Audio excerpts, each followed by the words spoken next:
Hey, hello guys. Whoever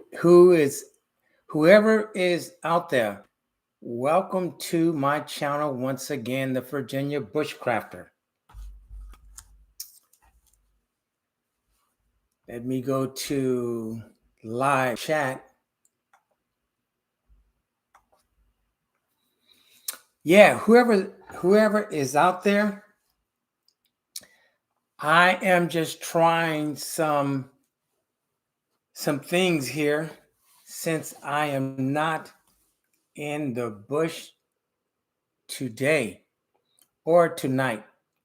So I'm just waiting to see if anyone comes on to actually talk about anything concerning bushcrafting. I know this is a Monday and it's about 9:47. So I am hoping that everyone isn't asleep or someone is awake. I'll just give it some more time to see. I see one person is here. I don't know if that person is me or someone else, but I want to say welcome to anyone who comes aboard. All right, Lord Michigan. Hey, Jimmy, how you doing, man? Bless your heart as well. Hey, what's this? Ground Dog, how are you doing? I'm glad you guys could come on.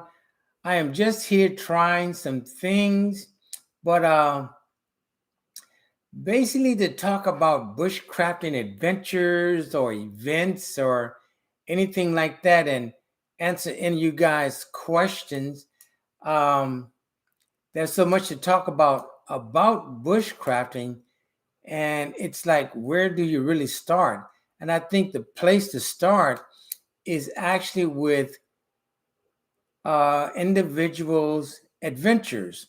But I'll um, I'll start off by saying one thing about bushcrafting. Bushcrafting is very time consuming if you are doing it properly and doing it the best that you can. My question to you is, what is your favorite bushcraft tool to start a fire with? To start a fire with, my favorite tool is a 6-inch ferrocerium rod with a striker.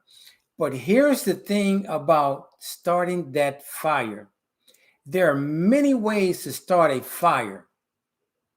Now there's always natural tinder, which in my area, and my favorites are birch bark, because birch bark is very oily. It can be wet and still you can use a ferrocerium rod, strike it, and it becomes wet. It will create a flame. Of course, there's fat wood, which is between the trunk and the branch of a pine tree. And then there's cedar bark that you can just peel off the bark. Now, in my area, those are the three most prevalent. But my favorite my favorite way to start a fire is with a ferrocerium rod and equally flint and steel. And I say that because I like the challenge of starting a fire. Of course, there's always the man-made tenders, cotton ball and Vaseline, the little things that you can buy at the store. Of course, there's matches, lighters. But I'll be honest, I like the challenge. I like the challenge of getting wet wood, splitting it, and making a fire. That's what so to answer your question, my favorite thing to start a fire with is a ferrocerium rod and natural tinder, which again can be fat wood, which is resin from a pine tree between the trunk and the branch, cedar bark, which you can just peel right off the cedar tree, and birch bark, because it's so thin And even if it becomes wet, you can light it. So those are my favorite ways to start a fire. Now, I'm going to say my least favorite way. My least favorite way to start a fire is a bow drill. And the reason why I have not seriously tried a bow drill, because I just find it impractical. I think a bow drill is good just at events or something like that to show your skills. But I think if you're in the bush and you have to make a fire starting a bow drill, you've kind of missed the boat. Because if you didn't start that fire with flint and steel, ferrocerium rod, using or maybe thistle, or what is it, cattail, or man-made tinder, lighter, matches, you kind of missed the boat. So with all those opportunities, I just find I don't think I will ever start a fire with a, I'm not going to say I should, I'm not going to start one. I just haven't had the desire to start a fire with a bow drill, because I always want to think what's practical. And again, if I leave myself to the only way that I can make a fire start in a bow drill, I've missed the boat, because I always carry at least 2 ferrocerium rods. I always carry some backup cotton balls and Vaseline, and I always carry some fat wood sawdust that I will use, like if it's just raining and I can't get anything else and I'm in a rush. I'll use the sawdust, the fat wood sawdust, because it's natural. And I think bushcrafting should be about nature, everything, trying to make it as natural as possible. So that's one thing, one of my favorite ways to start a fire. And I will always say this: anytime that I go into the bush, it does not matter how cold, how warm, or how hot, I'm going to make a fire, because I think cover, fire, water, food are, again, the 4 cores of bushcrafting. Everything is built around that. So you got to have that shelter, whether it's just your clothes or a poncho, and that fire. Hey, good evening, Sportsman Chronicles. How are you? Thanks for dropping in. Grandpa, I figure if you are smoothing it and have the time, why not practice primitive skills? The margin for error is much larger, so you can gain a deeper understanding and perception of the facets of the. Yes, I agree. Because, again, I watch a lot of videos, and you may watch videos in bushcrafting as well. Doing good things for you for asking. Yes, but this is the thing: when I watch a lot of videos on bushcrafting, they may be an hour, they may be 30 minutes, and things happen so quickly. But guys, when you're out there and you're doing this, it's a long process. When I was out this past weekend, I think that was Friday, and it was extremely hot. I mean, I didn't even harvest that much wood. But if you go back and watch the video, you'll see the video is only maybe 22 minutes. But all in all, to harvest the small amount of wood that I did, it was at least an hour. Crap. That said, a practical tier of firecraft execution is a common sense approach to your planning and perception. And I 100% agree with that. But now here's the thing where I think, like, the main core is having a campfire, because you're going to cook, you're going to boil your water. But I'll tell you this, honestly, when I do an overnighter, it's imperative that I have a fire all night long. And why? For number one, honestly, I think it prevents predators from coming into your camp because they can smell that smoke so far away. Now, plus, it's just a calm feeling. And no matter how cold it is, no matter how cold it is, as long as you have a fire, you are going to be comfortable. Now, um, big lighters for the win, instant flame. That's true. And I carry a lighter. I carry a lighter with duct tape and I carry matches. But the only time I've used that, I have those little Yuko candles, and I'll use a big lighter to light that Yuko candle. A fire definitely keeps animals. Yeah, I'm glad to hear that because I heard one guy said, "Well, it's really not going to keep bears away." Well, to be honest with you, the last area that I went to, they're known for having bears, and even the sign says, basically saying, "Be careful of bears. Don't chase bears." Now, who's going to chase a bear anyway? No, that's it. Don't chase bears with a dog. Now, this is the very first time I've known about this location. This is the very first time I was there, and I went there just to fill it out. And the first place I went to that I really do like it because there's a lot of dead wood. What I did notice, the ground is harder. Yeah, are candles are slept on for having a working flame plus some accelerant. Yeah, that's true. Hey, prepared for, how are you? Glad you started doing. Yeah, I haven't done a live stream in so long, um, and I just feel like I'm missing out on something, because I really like going out in the bush demonstrating. And then I like to come back.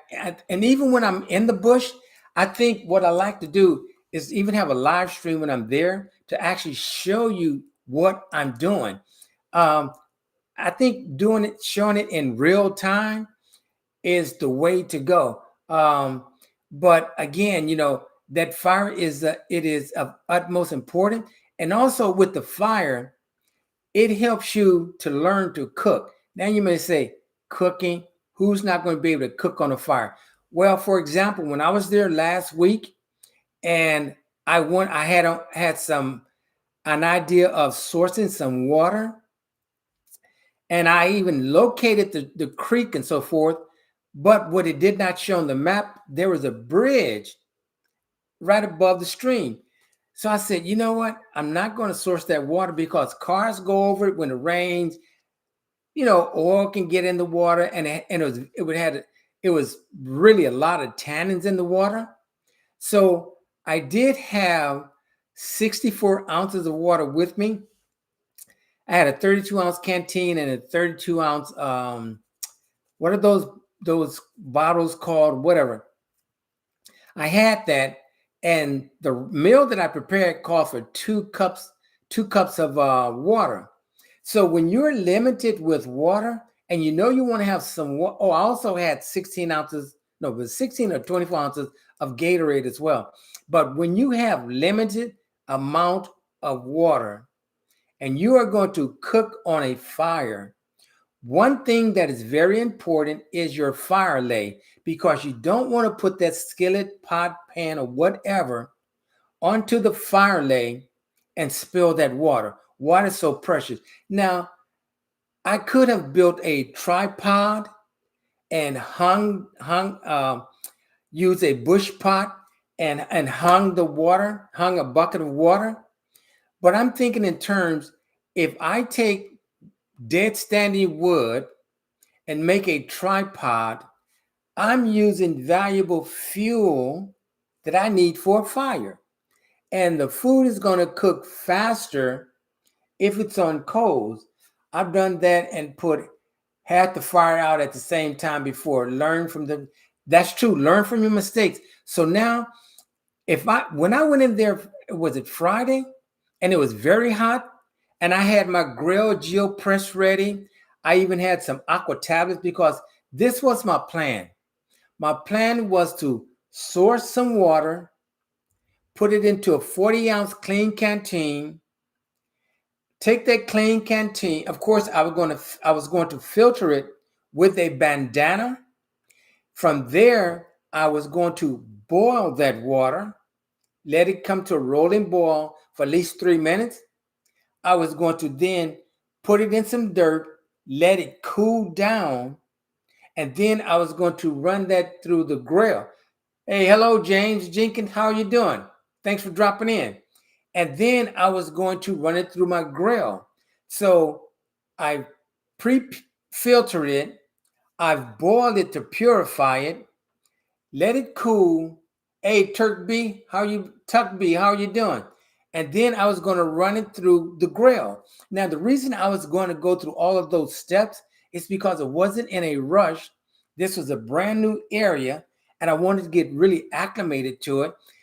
But boiling it first, and then running it through my grill GeoPress, that's going to provide my the cartridge, the filter, a longer life cycle. So, and even after that, once I run it through the GeoPress, I could also add aqua tablets. That's if you have a lot of time. And I had nothing but my time on last Friday, because even after I did my bushcrafting, I said, okay, now it's going to be evening. Now I'm going to do some squirrel hunting.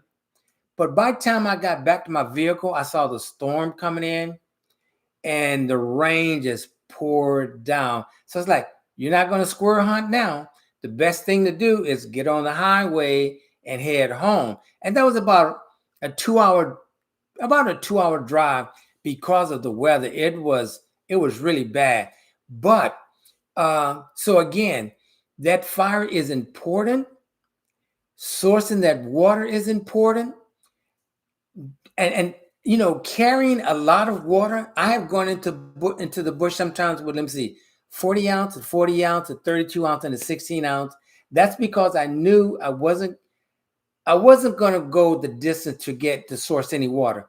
But luckily, I was only going into maybe 200 yards at the most into the bush, so I could tolerate that amount of weight. But you can only go as far as your water supply. But what I did, I used a map from the area. It wasn't an official topo map. And that map that I used, it didn't show yardage and so forth, but I just kind of like planned it and so forth. I knew there was a creek at the northern part of the property, and there's a creek at the southern part of the property. So, and I remember even before I got there, I drove around the area. So I knew there was a creek further down, but in order to get to that creek, I would not have felt comfortable. Water is plentiful here. You just need to permission from the gators. Oh, I don't want to ask for gators for that. I enjoy camping near water. Makes it easy to go with less water and my MSR gravity water filter. I agree. So this is something that I just have to put myself in the habit of doing. I've gotten comfortable for the last 5 years going to about the same 2 locations. But within those same 2 locations, I've gone to different areas. So I want to explore out. I have found 3 new areas, and I want to get to the point that I want to start going to different areas, because that I noticed when I went to this new area Friday, I usually carry a walking staff, a long spear. I usually carry that with me. But because I knew this area is known for bears, I took bear spray with me, and I was going hunting afterwards. So I had a rifle, a shotgun on one shoulder, and I wanted to keep the other hand free to utilize the bear spray if need be. So that's why it's like I can't carry the bear spray and a walking staff and a shotgun over my shoulder. So I left the walking staff at home, and so it was kind. So going to different areas is going to require different things to take.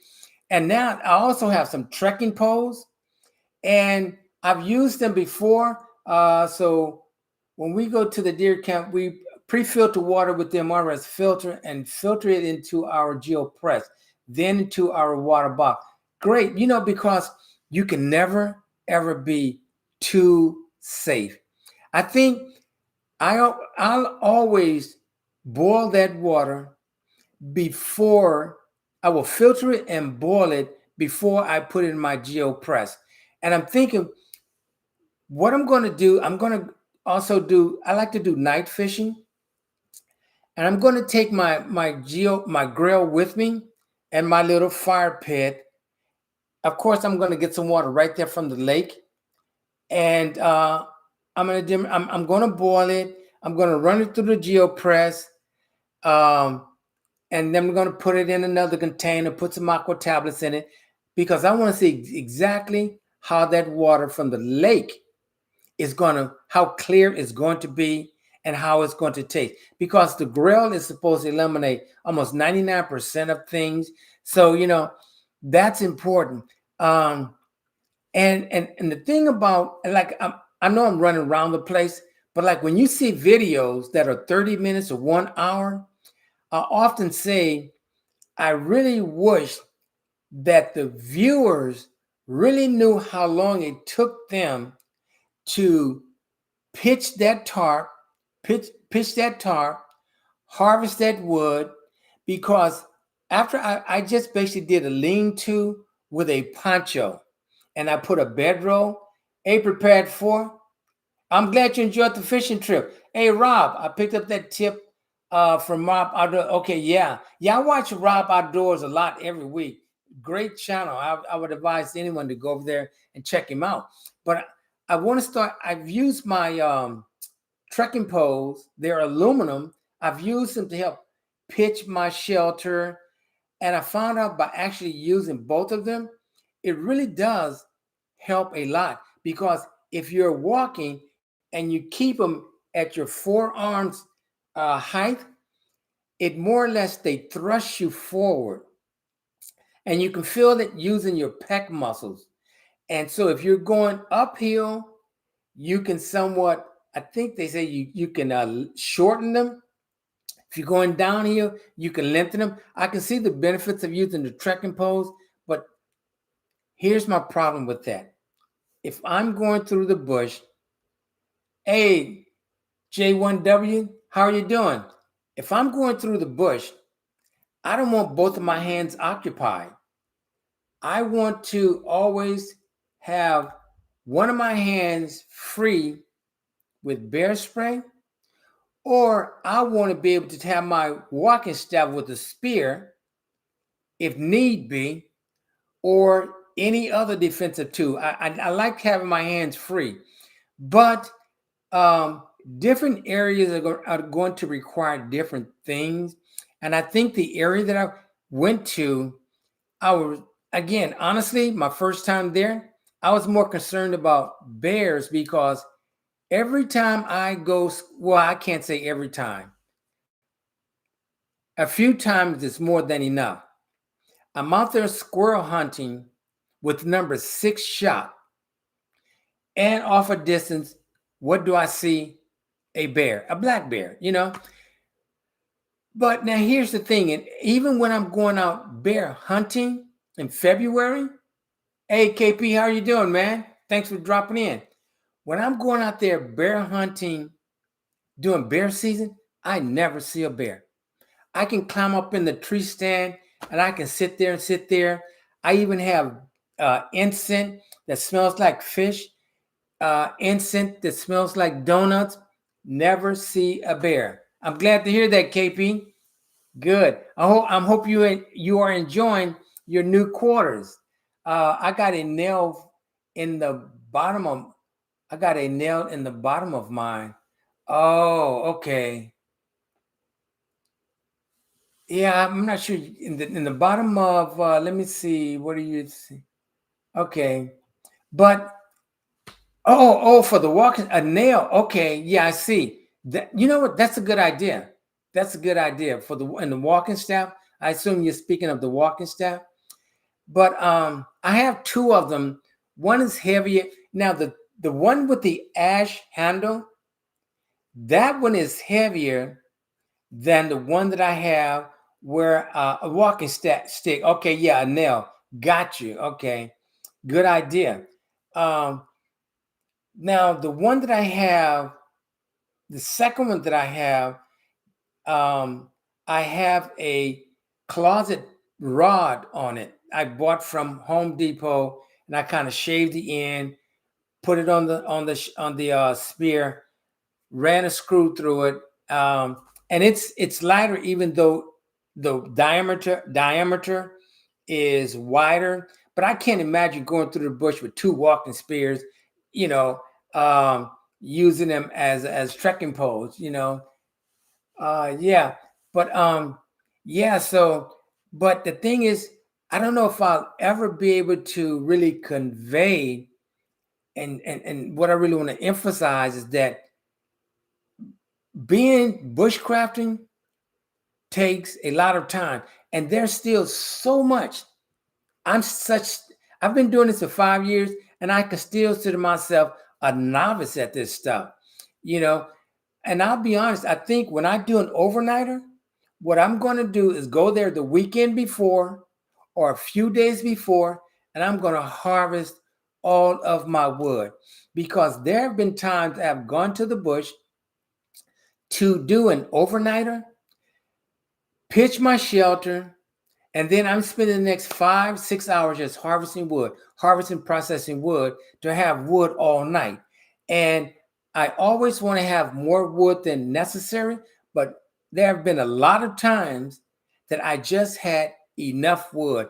I can remember one time at 4 o'clock in the morning, I'm over there sawing for more wood because it wasn't going to get light until about 6. And you know how it gets darker sooner in the wintertime. So I think what I want to do is just harvest a lot of wood before I go to the bush, just to have it on hand. But so again, so the cover, um, you know, and I've come to the conclusion, whenever I stay overnight, I'm going to pitch a shelter that has a ground. Now, you want to be careful about putting your nice, expensive tarp on the ground. So always clean that ground off with a shovel. But during the wintertime, I'll take a foam bedroll, I'll put it on the underneath the ground sheet, and then I have another foam bedroll that I put on top of that. But one thing I learned, once I was at this one location, and it started to rain, the foam bedroll did get. I was in a tent. It did get wet, so I know it's going to hold water.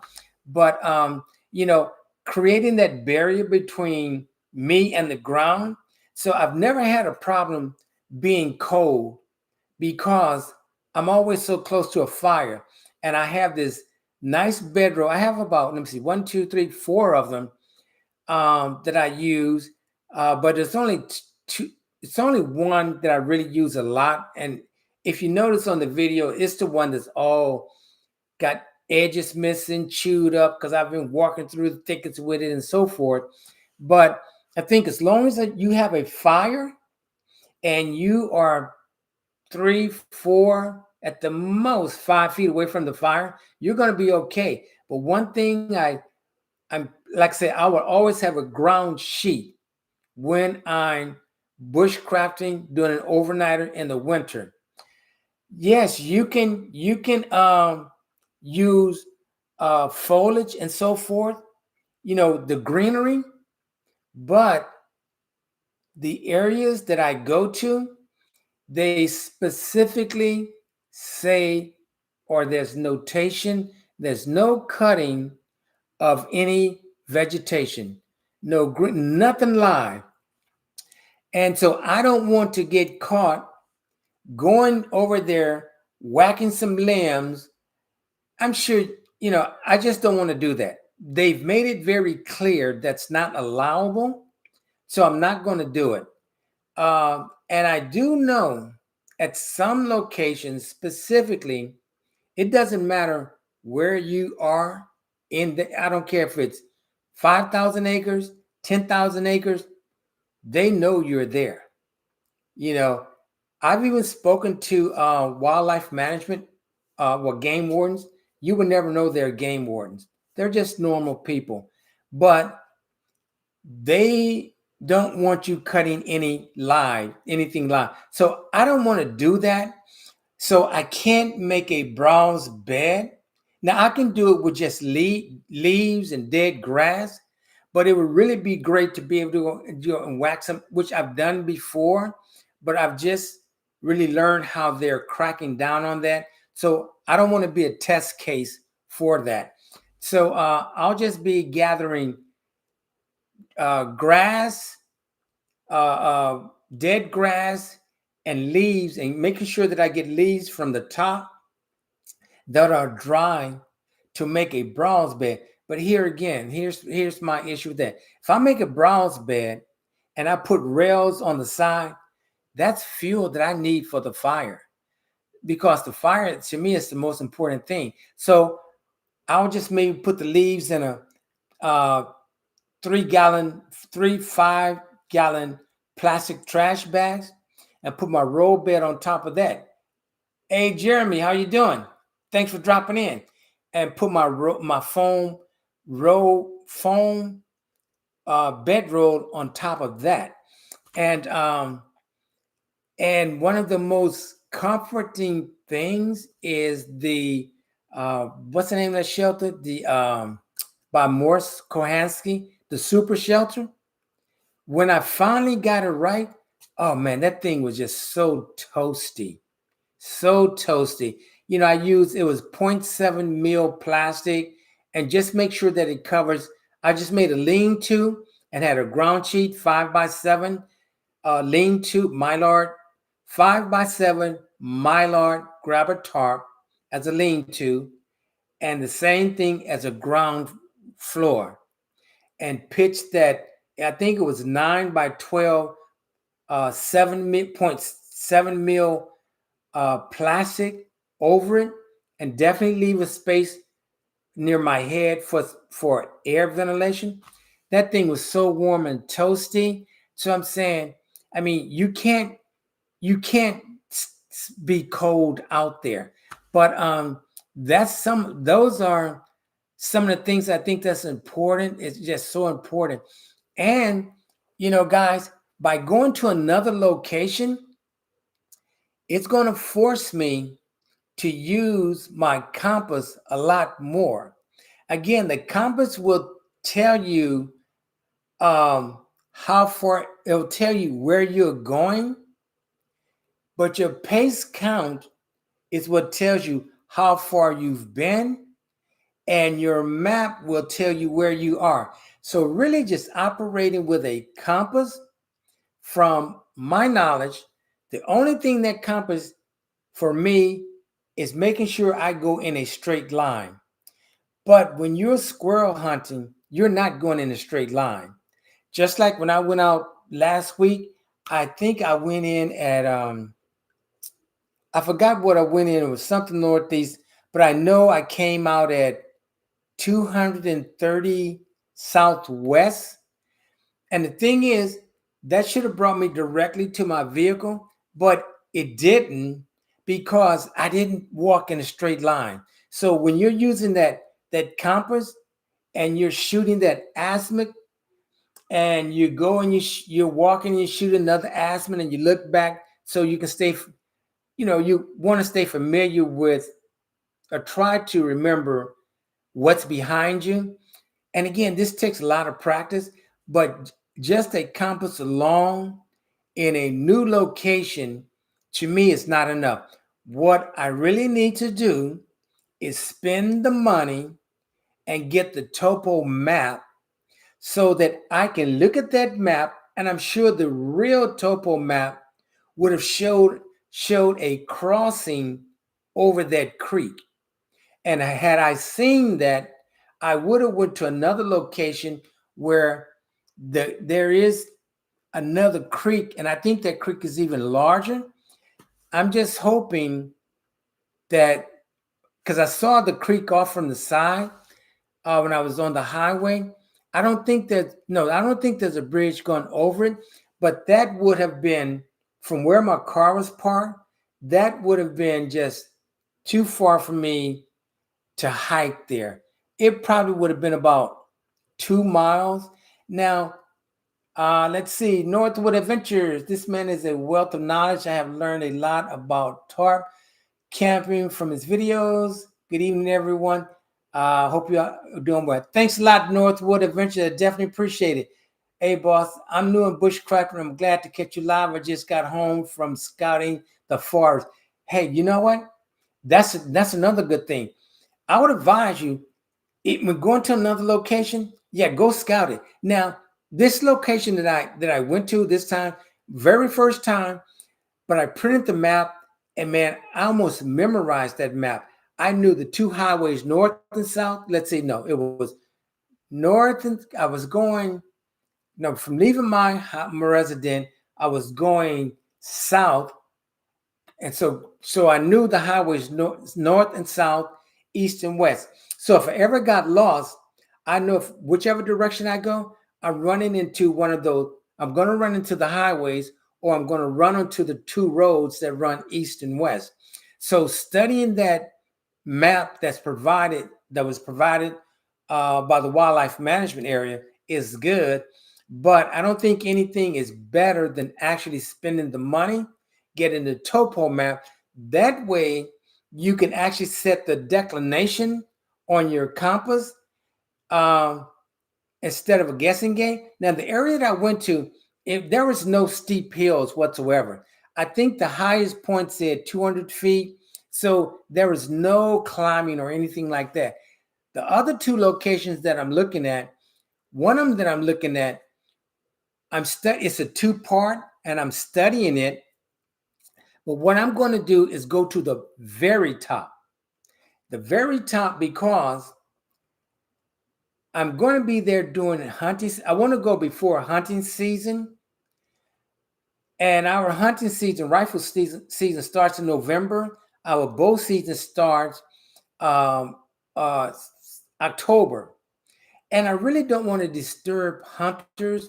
When you have smoke, you're disturbing the hunters. So preferably during the week, I'll go there during the week, but I'm going to go to the top. The reason that I'm going to go to the top is because I want to see the landscape. There is a saying that if you follow a creek all the way down, you're going to run into some land, some house, some road. Well, I've learned not necessarily so, because water does what? It follows gravity. And how do you know you're going to go down into some cave that you can't climb out? So by taking the high road, I can see the landscape. And I think I'll feel safer being at the very top as opposed to being at the bottom. I've always, lately, places I used to go, it's like, let me be at the bottom. I'll be down in the valley, because then people can't see me. I can hear them above me, but they can't look through these thickets and this brush and see me. Okay, that's cool, because in the summertime, heat rises, uh, and the coldness sinks, so it's always cooler down there. But I'm thinking, from what I've learned, I want to start being at the top of the as high as I can be, because I want to be able to see the the landscape of it, of where I am. So that's forcing me to spend money to get the topo map. I will have the compass. It's going to force me to really be accurate in my pace count. And I want to get to the point that I can be wherever I am in the bush, that I can use that compass and that map and identify where I am. So whichever way I come in, I'm going to write it down. I went so many feet here, so many yards here, and when I come back, I can do the opposite. So you must use Sunto with the preset declination. Exactly. Yeah, I have the Sunto, and it has a small little key to it that you can set your declination. And each topo map will provide you of the declination. And again, from what I remember, the declination is the distance between magnetic north and true north. So what I've been using is magnetic. I have my compass set on 0, so I'm using magnetic north, as opposed to when you use a topo map and it provides you with the declination, you can actually set it to that specific area. But I haven't done that. Talk about ticks. Okay, ticks. Knock on wood. I have only found maybe 2 ticks on me since I have been bushcrafting. 2 ticks. And I'm going to say, I think I've been bushcrafting since 2021 or something like that.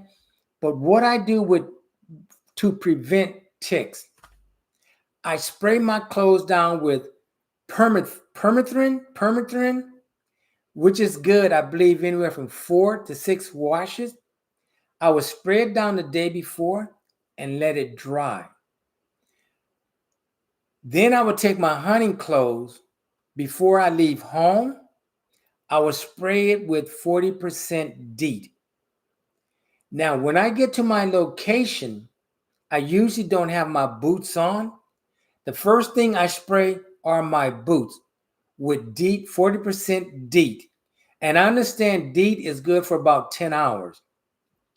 So I spray my boots, my clothes, and I spray my clothes down with DEET. Something else that I do, I always wear long pants and long sleeves, because I don't want to take a chance of them falling on my arms or on my leg or anything like that. Take preventive measures. And I always wear a cap. Now, I'll even spray down my cap, because I heard from Dave on Really Big Monkey, if you do that and they hit the bill of your cap, they can basically slide off however you wear. I usually wear my hats backwards anyway. But that's what I do to prevent ticks. Now, when I'm at a meetup and I am in my tent, I will baby bath with baby wipes, because in a tent I have some privacy. I will wipe down with the baby wipes. I also read something that if you put hand sanitizer on your feet, on your legs, that's good just for relaxing and so forth. But I'm very concerned about ticks, because there's a location I go to in Pittsburgh.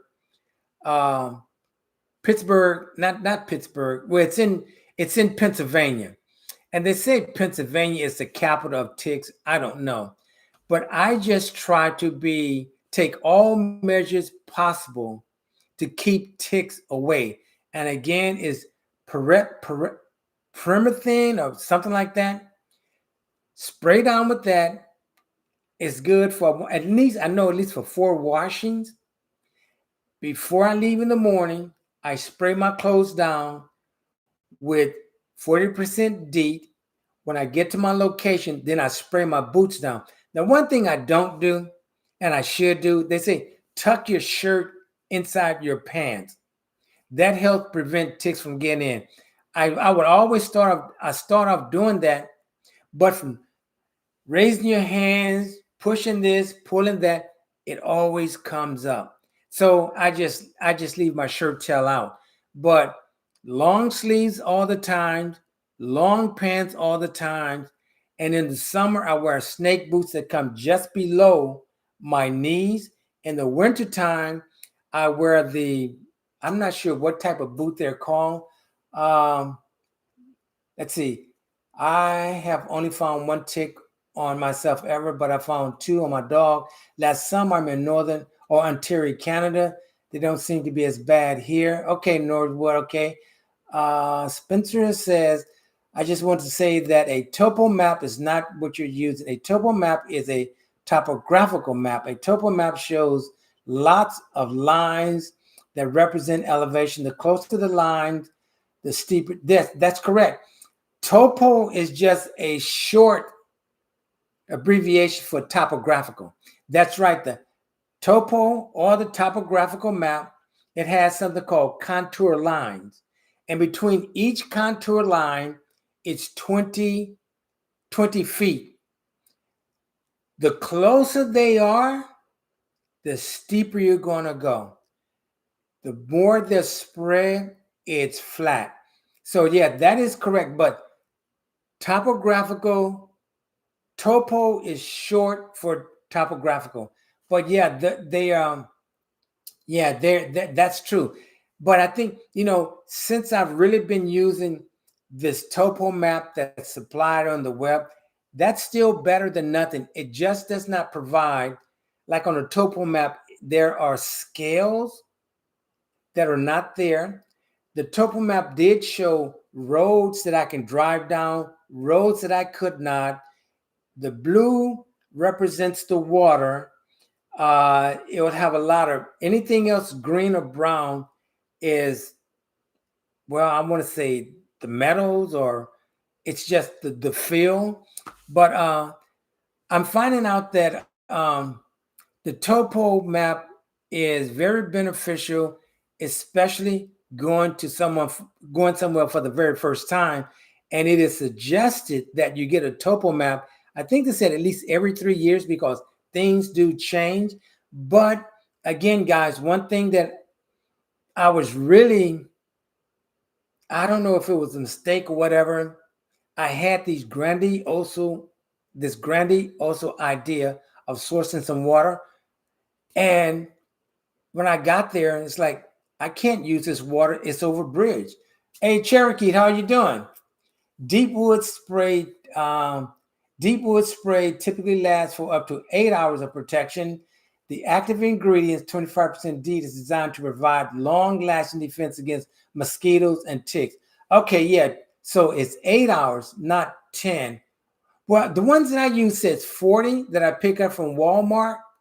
And yeah, permethrin sprays are applied directly to fabric, right? You're like boots, pants, socks, and tents, rather than your skin. Exactly. While standard DIY spray lasts about 6 weeks, 42 days, or 70 washes. Okay. Yeah. Permethrin spray, yeah, applied. Yeah, and there is I have some spray that applies directly to your skin, but they say do not cover the skin. So I guess it's basically for your hands and maybe your neck, and it's in a red can. And I've never used it.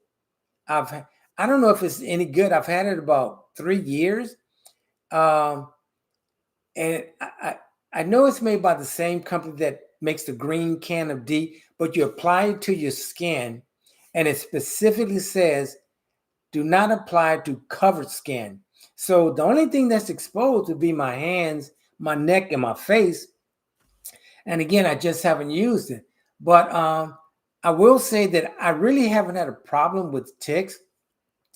And plus, the first thing that I do when I get home, when I get to the foyer, when I take everything out of my car, it comes out of my car straight to the garage. All of my hunting clothes come off right there in the foyer. And the first thing is the shower. So I don't want to give the ticks an opportunity to start penetrating my skin or anything like that. Permethrin spray, $14 to $20. Yeah, Cherokee, you're right. It is quite expensive. I remember when I bought my first can, it was like $10. Blanket hello to everyone. Okay, She Devils, how you doing? Working and lurking. Hey, working is always a good thing. I can never understand that. Finding that tick within 72 hours is critical to avoid Lyme. Yeah. I was watching something on Jason on 3. He just did a video about ticks. you know. Um, and again, one thing I like what he said is that you just got to understand that when you go into the bush, you're going into their territory. If you're going to be very, very cautious about everything, you're really not going to enjoy yourself. And that's true. Survival Lord Official, how are you doing? Thanks for dropping in. But guys, you know something that I want to purchase? I want to purchase, I'm not sure the proper name is that, where you can actually see heat if something's in the bushes at night. It's some type of something. What do they call it? Heat. You can actually see a heat shield or something like that. But I know those are expensive. Tugby says, I like on through. Yeah, haven't seen them in my feed. Okay, Miss Sweet Times thermals. Okay, thermals. Yeah, that's what I want. I want to get some thermals. Because guys, it's really hard for me to sleep at night in the bush. I have to actually force myself. It's like, okay, bushcraft, lay down, but I'm not, when you start hearing that fire popping and crackling and you look at the fire and it just looks so lovely, it's hard to really sleep. And then sometimes I say, well, I'm going to stay here till at least 12 or 1 o'clock the next day. Well, from working all day, harvesting and processing wood, and then you want to find something, get something to eat. Next, you know, it's dark. You lay down. Night vision app. Okay, night visions apps. That's what I want to get. I know they're pricey, but again, with the fire laying there, it's hard for me to sleep. And then next thing you know, as soon as it's daylight, I say, no, man, I'm getting out of here. All I need to do is get to 7-Eleven and get me some coffee. Does permathene really work? It's been working for me. Now, I've heard negative things about it that I'll do your own research, but so far it's working for me. Super mover. If you do find a tick that bit you, save it, and it can help with diagnosis if you experience symptoms from a tick bite. Keep a small vial in your pack. Good idea. Good idea. Yeah. Yeah. And and that's why I really like going into the bush more so during the colder months. I'm sure it's pretty scary in bear country. The thing is that it is. I mean, I've seen bears. One time, me and a friend of mine. This was in September, and we were going to remove some hunting stands. We were going to remove them. This was in September, and this was up in I want to say, if you guys are familiar with Sperryville, Virginia. So anyway, we removed one stand, took it to his truck. We were going to the second one. So we're just sitting there. All of a sudden he says, bear. And this bear, okay, maybe 250 pounds. I just looked at the bear and the bear just looked at me. And Tim, my friend, he just like reached in his backpack and made a click. And long story short, that bear took one leap and went the other direction. There's a lot more to that story, but since I'm doing a live, I won't talk about it.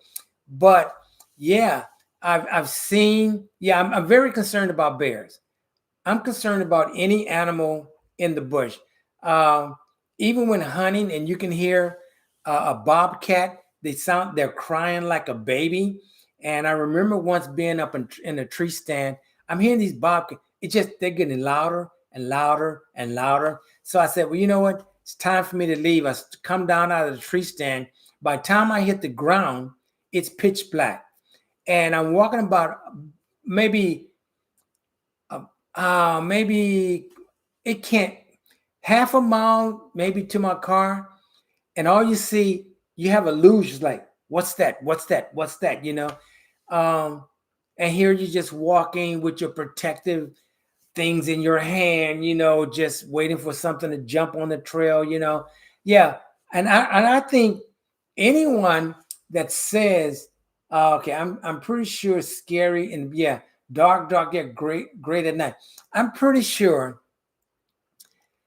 anyone that says, oh, I'm not afraid, I think it's only human nature that you're going to have some fearness in you when you're in the bush by yourself. I just, I don't know. Some guys, I guess, if you've been doing it a very, very, very long time, you don't. I often think about the individuals on alone. How long they're out there with those 10 items. And they got to build their own shelter. Um, and I don't know. To me, it's just a challenge. If someone was to say, "I'll give you $1 million right now, but you got to stop bushcrafting," I'm not going to stop because I still feel, like you have a gallon. Let's say you have a gallon bucket. I feel that I've barely entered the bucket because it's just so much to learn. I see all these nice cabins that these bushcrafters make, but in my area, you cannot build permanent shelters. You can't, if you build it and use any type of zip ties, nails, um, paracord, bank line, you must disassemble all of that before you leave. Can you imagine the effort you put into making a nice cabin and then you have to dismantle it? On private property, that'd be great. But I don't know of anyone who would allow me to do that. Oh, I do not like the pitch dark. I don't like it, but I love it. I like the challenge. Well, let me just say that. What was I saying? I don't know of anyone that would allow me to actually go build something on their land. I've learned it's best to make noise so the bear isn't startled yet. I haven't met a bear yet, but adding a bell to your pack or a constant shout, "Hey bear," helps to not meet the bear. That's true because something I'm doing when I'm going to my location, I'll just say, "Hey, oh, hey, oh," and I'll just say that. I used to have my fishing bells with me, but I would just make some type of noise. And then when I'm into the bush, I take my walking staff and just sweep it across, making noise. But again, I don't know of anyone that has private property that I could build a shelter on. And then I would not feel comfortable doing that on someone else's private property. I've had offers saying, "Hey, you can come to my property and bushcraft," and I just tell the guy, "No, I'm not going to do that. I'm not going to go to your property and start whacking down your standing wood or anything like that. If I make a fire, and let's say that fire gets out of control, but I always have water and a shovel. But let's say that fire gets out of control, I burn your property or whatever." And they always say, "Well, we have insurance." Yes, you have insurance, but you have a deductible, which I'm going to be responsible for. I wouldn't feel right if I wasn't responsible for it. But then I've just caused you some inconvenience. No matter what monetary damages that your insurance is going to cover or the deductible that I would have to cover, I'm still causing you some inconvenience. And I just can't do that on anyone's private property. I will only do that if I have my own private property. Now, I think I'm pretty lucky for the wildlife management areas here in Virginia. One of the restrictions is that from February the 15th through April the 30th, you can only have a campfire from 4 p.m. to 12 p.m. So that eliminates me doing any overnighter because I'm not going to do an overnighter if I cannot have a fire all night. Now, of course, during the wintertime, 4 o'clock, okay, 5 o'clock is dark. So you're going to spend all day harvesting, processing that wood. You're going to start it at 4 o'clock.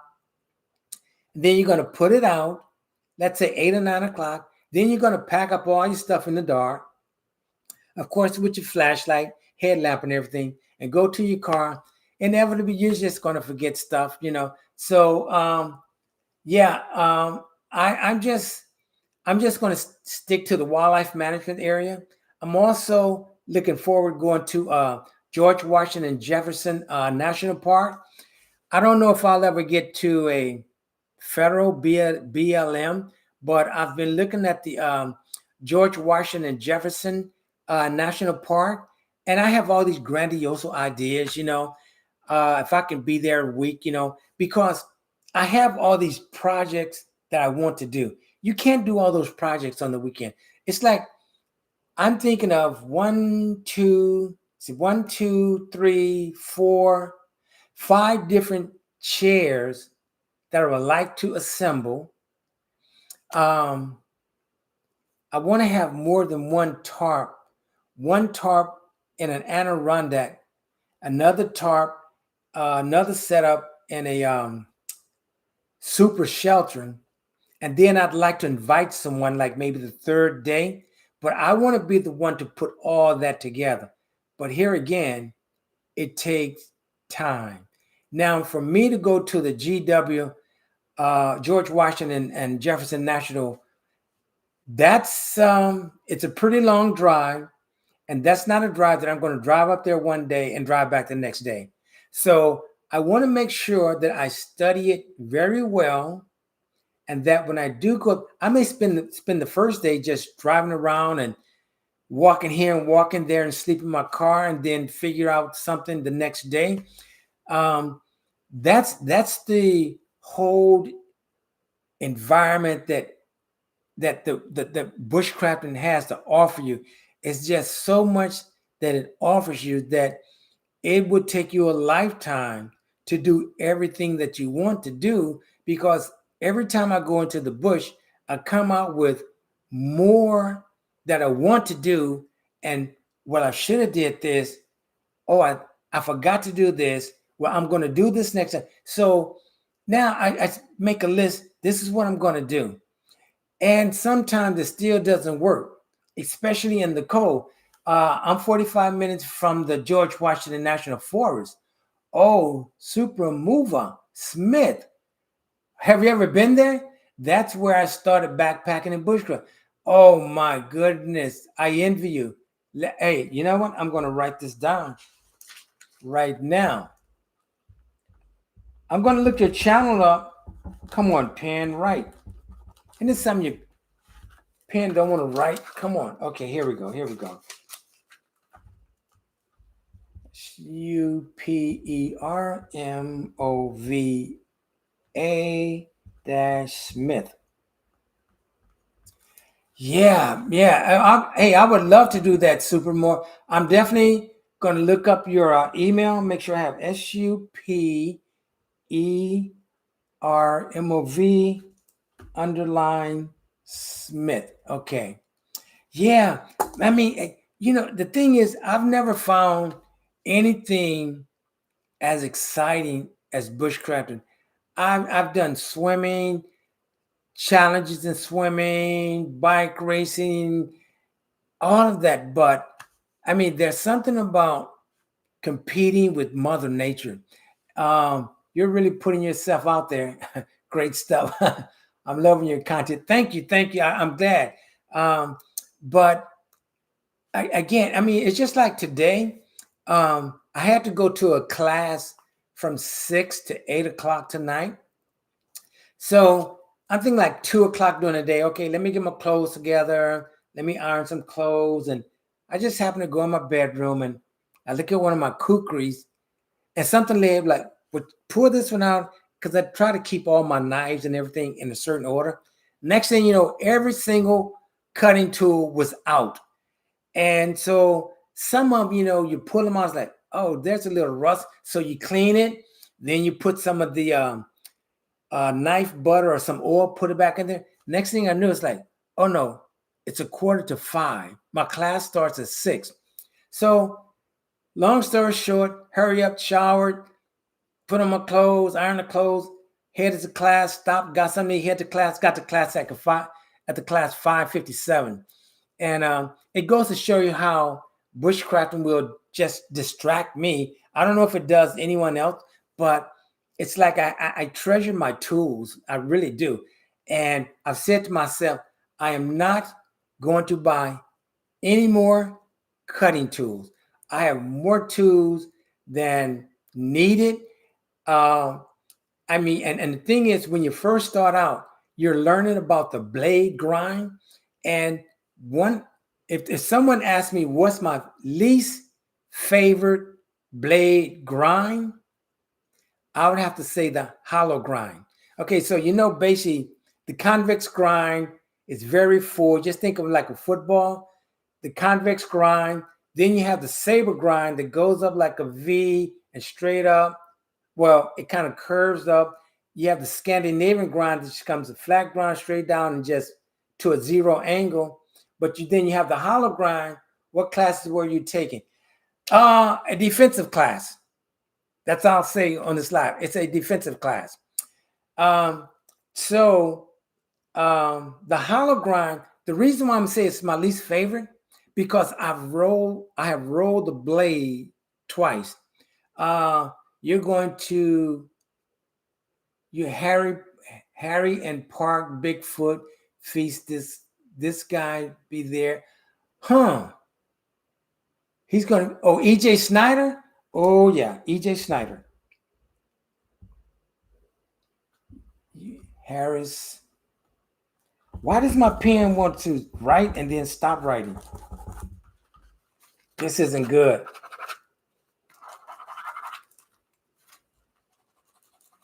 Okay, here we go. Even though I know I could come back and do this, Harris and Park Bigfoot feast. Okay. Yeah, EJ Snyder. Yeah, he was on the loan. Yeah, Lazy Ink. I think it's in September. Okay. Because I know there's also a meetup in it's in West Virginia. Is hosted by Bomb-Proof Bushcraft Madison Pool. I want to say, is it Hinton Park, Hinton, West Virginia? I'm considering that one. There's always the Georgia Bushcraft in November. Now that's a blast, guys. If you ever get the opportunity to go to the Georgia Bushcraft, don't pass it up. They have one in April, the spring, and they have one in November, the fall. The fall is always, there's always a lot more people there in the fall.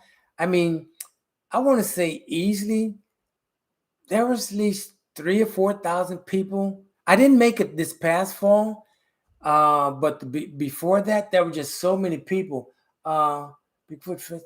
Details date, okay, September the 4th, September the 6th.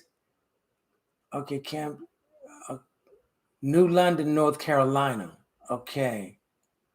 Tips for beginners in Chesterfield, Virginia. Okay. Yeah, guy. And the thing about it, when you go to these meetups, you meet so many other bushcrafters or campers, hunters, and there's just a wealth of knowledge. And for the Georgia Bushcraft, even for the Mount Readiness, I think it's a nominal fee compared to the classes that they offer. Really good classes. But I find it really interesting that, yeah, I'm a vegan, yet still hunt. I think that's very interesting and pretty cool. Yeah, you know what? What I do, I hunt. I haven't been lucky last couple of years, but what I do with when I hunt and fish, I basically give all of that to elderly people that are like unable to work or severely ill, or I would just give it to hunters for the hungry. I just like the sport because, man, it's such a Hunting is a challenge. Fishing, you're going to gain patience. That's for sure. And the thing about fishing, it's like when you're not catching anything, it's like, but I gotta stay, I gotta stay, I gotta stay, I gotta stay. I've been out here all this time. I gotta catch something, you know. So hunting and fishing is one of those, it makes you have patience. Um, and I like the challenge because you're just not gonna go out there and get something. You know, hunting, here you are, you're going up here and it's pitch black. One of the things I find amazing about hunting, going into the woods, you know, they have these orange and white tacks that you can put on the tree to guide you in. Sometimes you can go in and it looks like Christmas lights. You know, this past weekend, I saw some in the tree, and I saw the orange one, and I knew immediately. I said, on the other side, it's going to be a white one. I said, yep, that this is a hunter's trail. You know, I mean, someone going into the woods. So that tells me right there, you don't want to be there during hunting season because you're going to be disturbing some hunters. So, but yeah, during hunting season, the area that I'm going to go to, I want to be at the very top, so I'm not disturbing anyone. But yeah, it's yeah, but bushcrafting is it's I've never encountered anything like it. It's the challenge, man. And here's another. It's fun too. Yeah. Um, Survivor battery low. So okay. Here's another thing about bushcrafting. I've tried my best. I've tried my best to get my rucksack to like 25, 30 pounds. I just don't think that's going to happen for me because one thing that I'm going to take, I always, before I leave, I pack according to the 10 C's. I will start off saying, okay, my cover. I have my tarp. I have my tent pegs. I have my cordage. So the cover is one of the 10 C, then cover. Okay, so I'm good. Now I know I'm going to need wood. I'm going to have to get wood by using a cutting tool, which means I'm going to have something to split, which is going to be an axe or large machete. I'm always going to have a belt knife and a carving knife. And of course, I know I need water. So I'm going to have a canteen. I have to have a canteen. Now, to start the fire, I got to have combustion. So I use this list. And then I go to the second list. I know I'm going to need a compass. I know I'm going to need a headlight, which is candle. I know I'm going to need cotton because I can possibly use that for first aid. I can use it to wipe myself, to clean my dishes. Bandana. I definitely have to have cargo tape, which is gorilla tape. So that's 9 things right there. Has to go with me each and every time. And a canvas needle. Now, have I ever used a canvas needle in the bush? I did intentionally. I was trying to stitch a hole in my pants. I was using bank line and a canvas needle. But a canvas needle is actually used for your shelter. Now, using those 10 items, I'm never going to have just one cutting tool. I'm never just going to have one container. You know, I'm always going to have more than paracord than I need. It's just habit.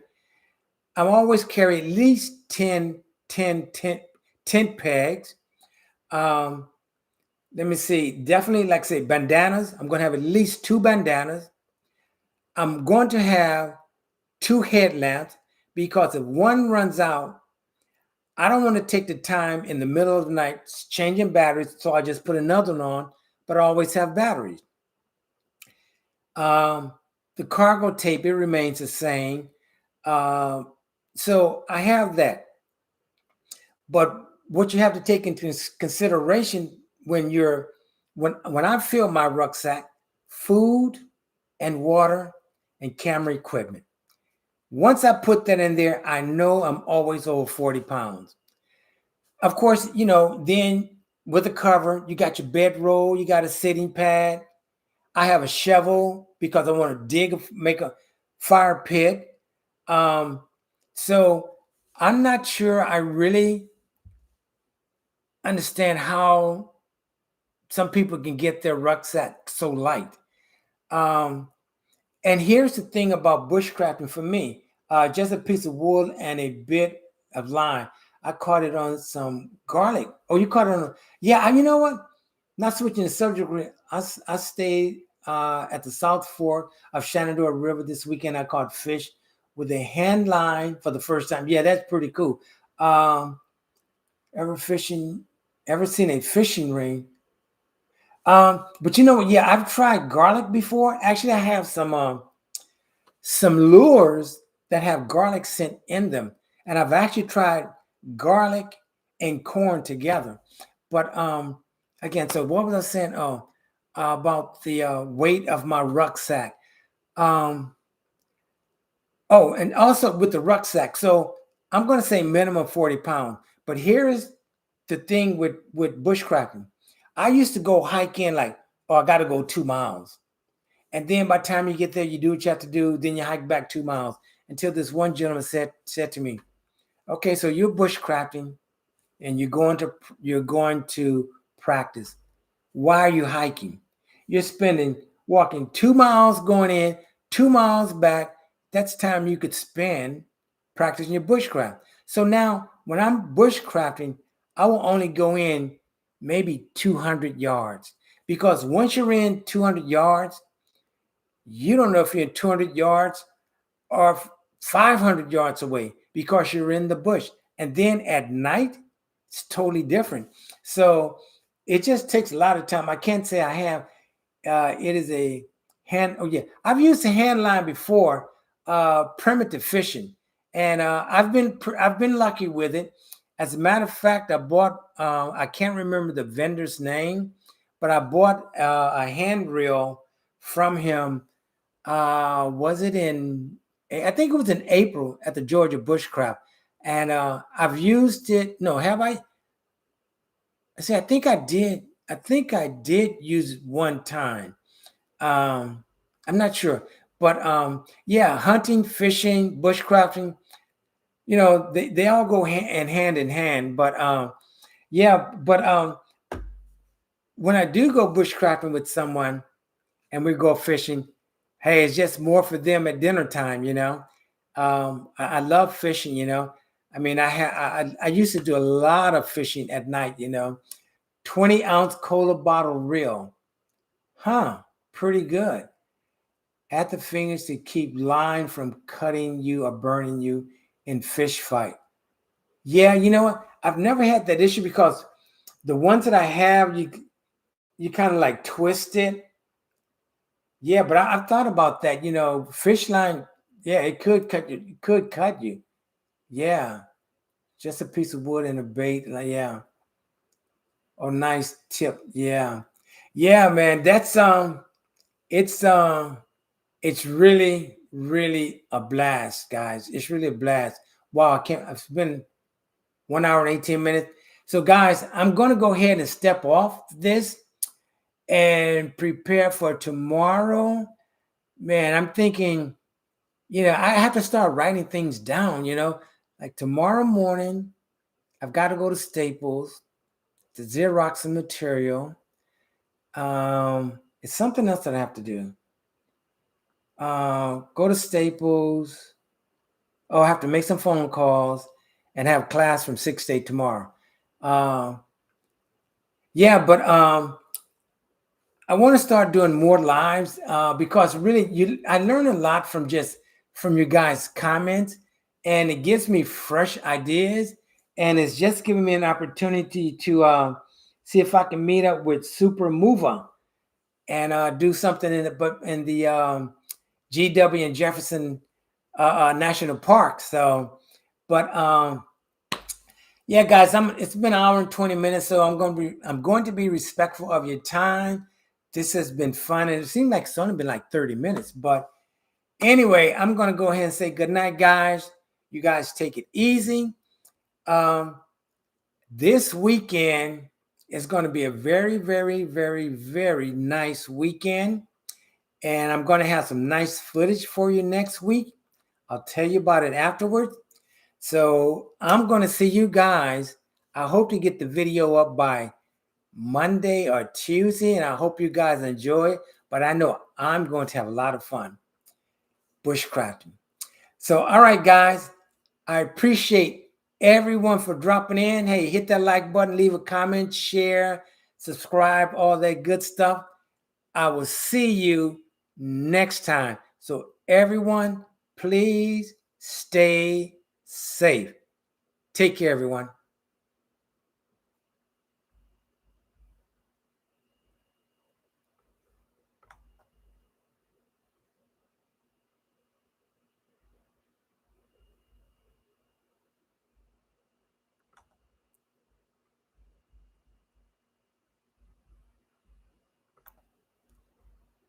Let's see, how do I log off here?